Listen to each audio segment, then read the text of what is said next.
Bonjour à tous, c'est ici Cléasim. On se retrouve pour ce troisième épisode sur Europa Universalis 4 en tant que Castille. On va essayer de réussir l'achievement Blackjack. Donc je remercie déjà pour l'accueil qui a été fait sur la série. Même si elle en est qu'au tout début, j'espère que ça continuera et que ça vous plaira. En tout cas, pendant l'inter-épisode, j'ai regardé un petit peu cette histoire d'ordre. J'ai fait remonter un petit peu l'efficacité commerciale avec les bourgeois. J'ai fourni aussi un petit peu d'éléments au niveau des clercs en leur donnant notamment Madrid. On va voir un petit peu ce que ça donne en termes de territoire, voir ce que l'on peut gagner, ce que l'on peut perdre dans ce genre de choses. Alors je fais des tests un petit peu de mon côté sur cette partie notamment. Après, bien sûr, on verra l'évolution de tout ceci au cours de la partie. Donc sans plus attendre, on va pouvoir lancer la partie. On venait de gagner la guerre contre Gibraltar, donc on va pouvoir baisser quand même un petit peu la vitesse. On n'a toujours pas d'héritier, ce qui n'est pas vraiment la meilleure des choses qui soit.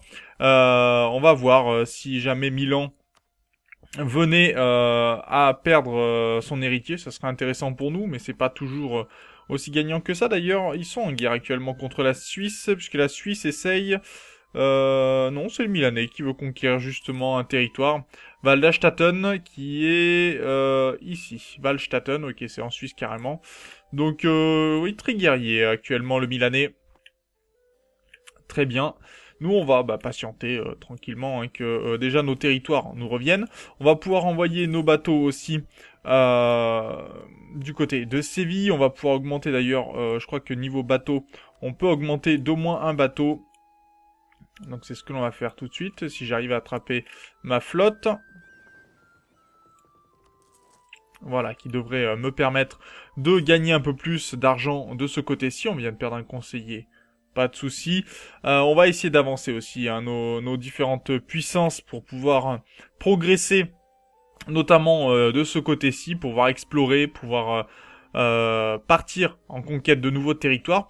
Alors on m'avait dit dans les commentaires que plusieurs se sont inquiétés, entre guillemets, du fait que je n'avais pas commencé par exemple avec Moscovie, beaucoup plus loin, prendre le niveau 22 pour déjà créer des états clients.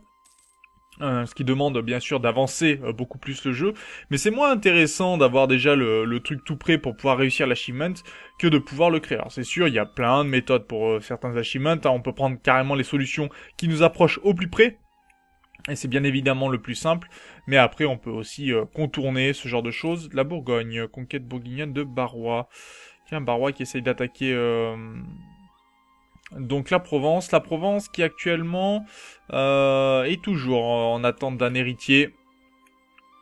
Mais bon, comme on n'a pas d'héritier nous-mêmes, je vais pas me risquer trop loin dans ce genre de choses.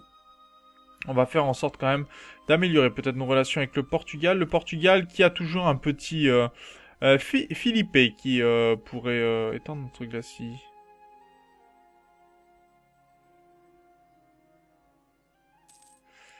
D'accord, apparemment le Portugal va se partir sur la prise de l'Amérique du Nord. Donc on va essayer nous aussi de prendre des territoires, de faire peur notamment au Maroc.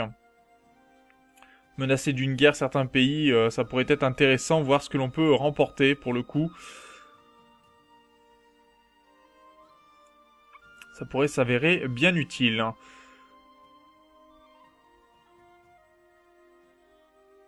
Par contre, ça serait dommage qu'on passe en union personnelle avec Aragon, alors que ça serait plutôt le contraire qui serait intéressant pour nous.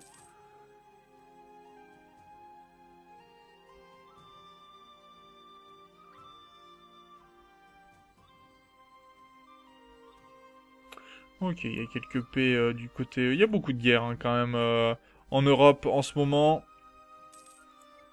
Et nous, pour l'instant, ça va tranquillement au niveau de notre territoire. Les annexions vont bientôt se faire. Les territoires n'ont pas été donnés à un quelconque ordre, pardon. Par contre, on va essayer bien sûr d'augmenter certains éléments pour progresser. Peut-être annexer bien sûr la Navarre, ça pourrait être intéressant. On a notre flotte navale qui vient d'augmenter de 2, ça c'est vraiment intéressant. On va essayer d'augmenter nos revenus. On va faire revenir, on va améliorer les relations avec le pape, ça c'est toujours intéressant.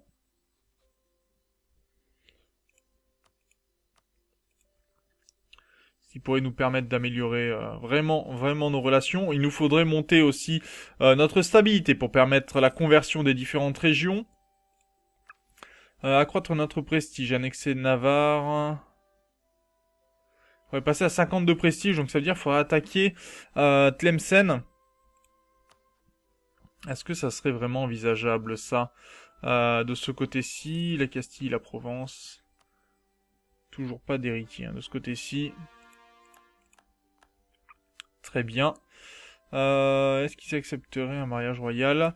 Alors, Torquemada et la conversion des morts. Après avoir expulsé les Juifs le 3 août 1492, les souverains catholiques d'Espagne jugèrent que le temps était venu de s'occuper des populations mortes d'Al-Andalus, le sud de la péninsule où se trouvaient les anciens royaumes musulmans de Valence et surtout Grenade.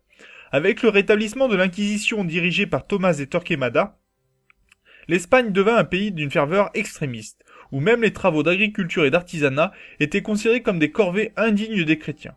S'ensuivirent des conversions forcées, de l'esclavage, des actes de torture, ainsi que des exécutions au cours desquelles beaucoup de gens furent brûlés sur le bûcher. Dans la foulée de ces persécutions, des milliers de personnes quittèrent l'Espagne. Alors soit on exile tous les mécréants de peu de foi, ce qui nous fournirait quelqu'un qui peut faire des conversions, et ils se convertissent aux catholiques mais contre de l'agitation, pourquoi pas. Et dans ces cas-là, on pourrait le lier directement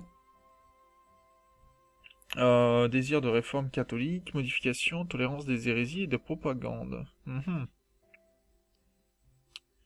Ouais, est-ce que ça serait pas mieux? Soit on convertit directement et on fait avec jusque pendant 10 ans de l'agitation locale.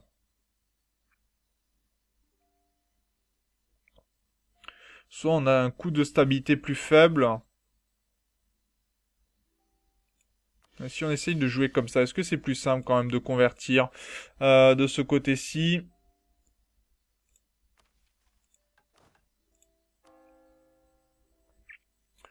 Zéro un, 0,1. Ouais, ça peut être jouable avec juste un de stabilité supplémentaire. Enfin, au moins pour convertir certaines provinces. Est-ce que c'est mieux christianiser l'Espagne, convertir Gibraltar à la foi catholique? Ça pourrait être intéressant, et dans ces cas-là, on aurait juste à monter notre stabilité de plus 1. Et on pourrait convertir Gibraltar. Donc c'est parti. Même si ça va demander un certain temps, pourquoi pas. Essayons. Bon, l'agitation va monter, séparatisme bien sûr. On va faire revenir de ce côté-ci, on va voir si on part en guerre contre Tlemcen. Est-ce qu'on pourrait demander Ouja? Ils accepteraient pas. On n'est pas assez effrayant apparemment.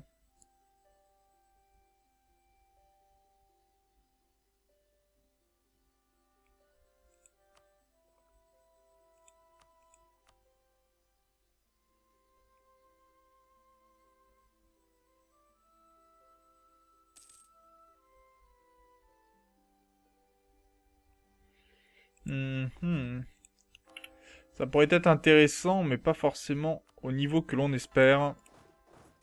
Allez, on va essayer les conversions de ce côté-ci. On va avancer. Peut-être si on peut passer...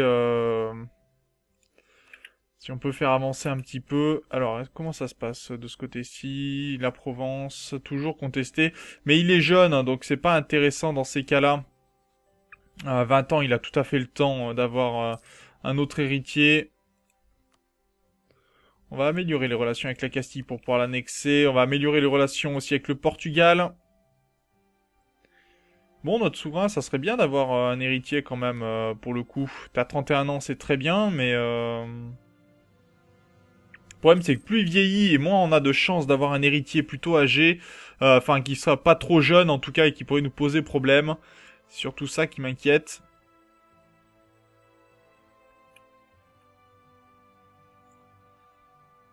Ah, les fanatiques sunnites et ouais, il y a quand même des gros fanatiques de ce côté-ci. On va pouvoir partir sur les marchés pour commencer un petit peu les améliorations, peut-être utiliser notre argent de ce côté-ci.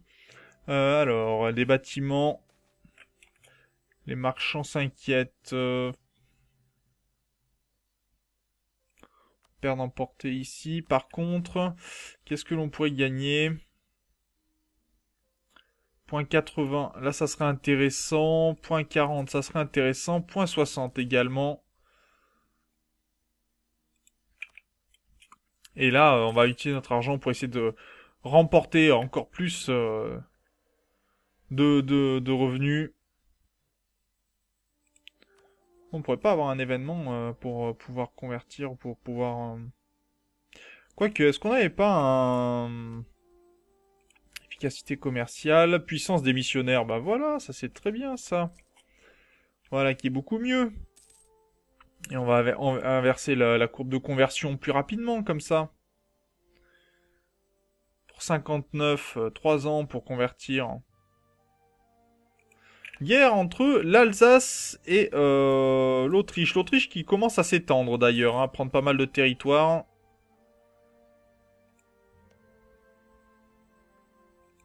Et la Bourgogne qui commence à avoir quelques petits soucis apparemment.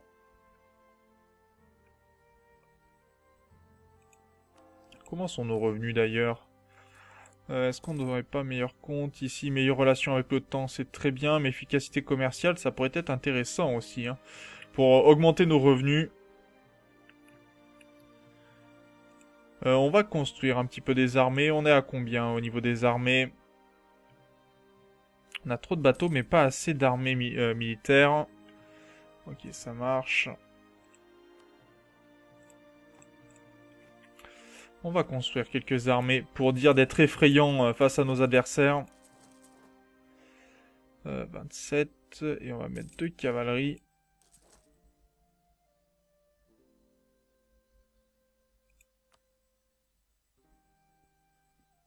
On va augmenter un peu la vitesse, le temps de récupérer ce qu'il nous faut.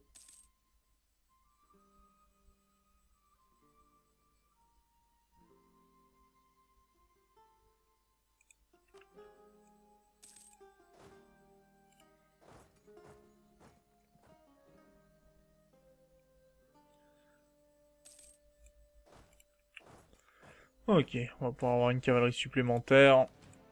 Ça va permettre de baisser un peu l'agitation, hein, le temps que le séparatisme disparaisse.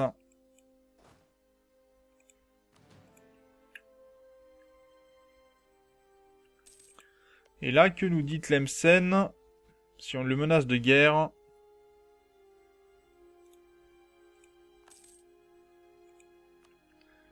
Pour Uja, non, ils accepteraient pas. Nous sommes en paix. Est-ce qu'on peut falsifier des revendications sur Tunis? Non, on peut en fabriquer encore sur Tlemcen. Allons-y. On va continuer d'en fabriquer sur Tanger, Garbe. Voilà, on va commencer à continuer hein, les falsifications sur nos adversaires.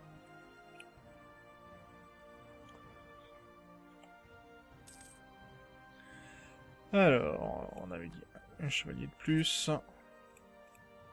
Et de l'infanterie. De plus, on devrait être bon là. Non, pas encore. On peut encore en fabriquer un peu. Et déjà là, on devient un peu plus effrayant, donc c'est beaucoup mieux pour pouvoir prétendre à prendre des territoires en Afrique du Nord et pour pouvoir progresser. Alors, les clercs perdent en puissance. Plus encore que les autres ordres, l'influence des clercs dépend de leur prestige auprès de l'homme du commun. Or, s'il est difficile d'y trouver une explication, depuis quelques années, les clercs sont de moins en moins considérés comme les gardiens spirituels du pays, et de plus en plus comme des intrigants riches et corrompus. En sus de quelques investissements malvenus dans leur domaine et des manœuvres politiques ayant mal tourné, les clercs ont fini par perdre en puissance et de l'influence. Ok, donc ils ont perdu un peu d'influence. Bon, ça nous permet quand même de maintenir le pays, donc pas de souci de ce côté-là. On va construire une infanterie supplémentaire et ça devrait aller. Pour maintenir l'armée. Ça devrait aller. Et les missionnaires font leur travail. Très bien.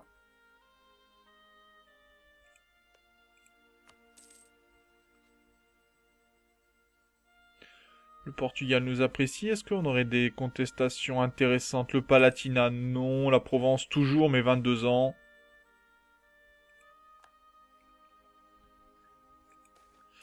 Les cités revendiquent des anciens droits. Les bourgeois perdraient en loyauté, on perdrait en légitimité.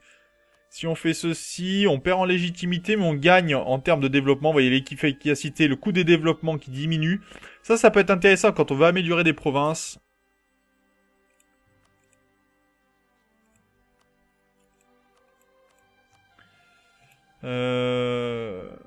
D'accord, on a perdu la loyauté de ce côté-ci. Est-ce qu'on peut insulter nos rivaux, hein? C'est bien ça, la France, c'est notre rival.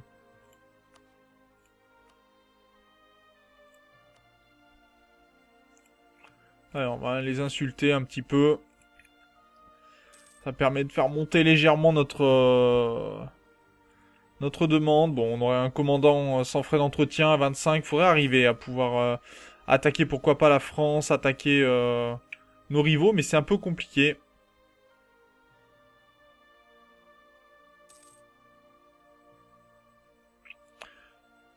Est-ce que dans 3 ans... Ouais, on aura fait la conversion, normalement, des provinces. Ça devrait aller.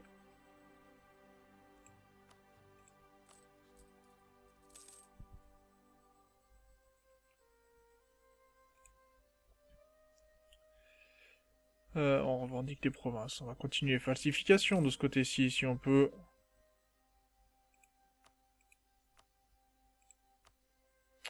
Là, on avance moins 31, c'est plutôt pas mal. C'est pas suffisant, il faudrait arriver à vaincre une première fois, je pense. Il faudrait pouvoir récupérer Ceuta.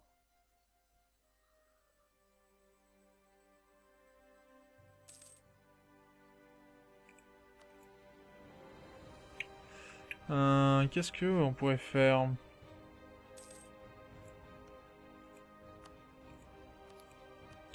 Est-ce que j'aurais besoin ici?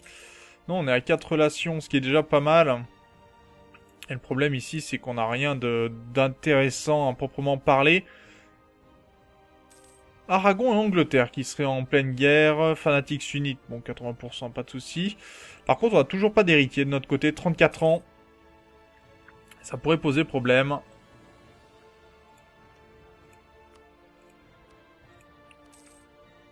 On va réaméliorer un peu les relations avec le pape.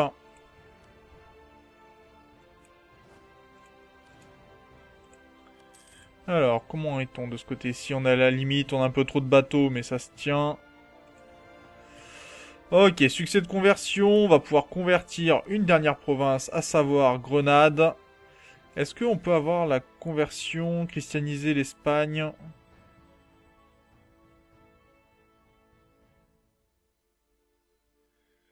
Accroître notre prestige. On pourrait gagner en stabilité, mais il faudrait partir en guerre. Avec qui est allié? Juste Tlemcen. Et si j'essaye de partir en guerre...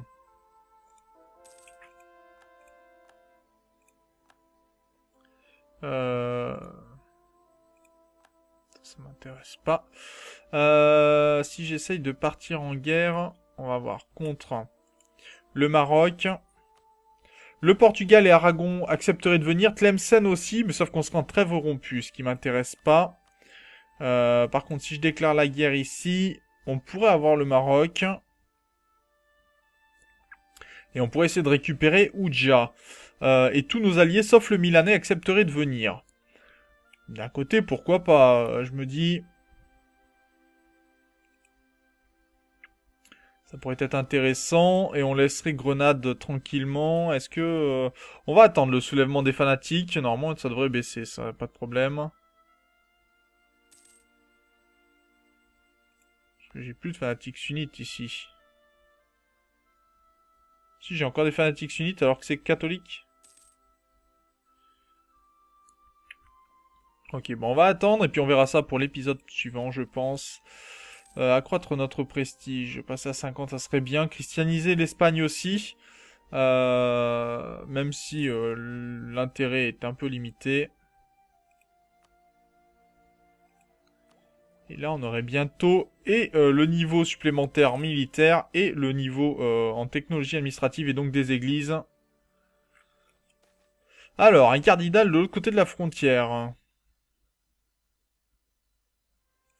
Voilà, on va récupérer un cardinal. Est-ce qu'il tire la tête cardinal corrompu? Bon, c'est pas très grave, ça avancera dans le bon sens par la suite. Et on va attendre que les guerres se fassent. Alors, puissance administrative contre un peu d'inflation, ça marche. On va récupérer la technologie administrative qu'il nous faut. Et on va pouvoir se laisser juste le temps que... Bon, grenade, c'est pas top.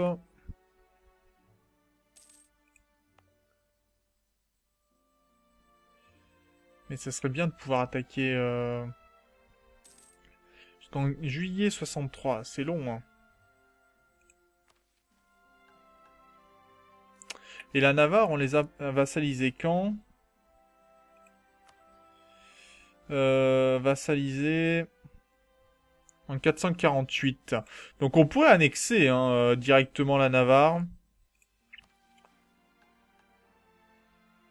Bon, on va essayer de les annexer tout de suite. Tant pis, ça fera une nation en moins, mais en même temps, elle n'est pas très grande. Les séparatistes grenadiens viennent d'éclater. Et il va nous rester les fanatiques sunnites, qui devraient éclater sous peu.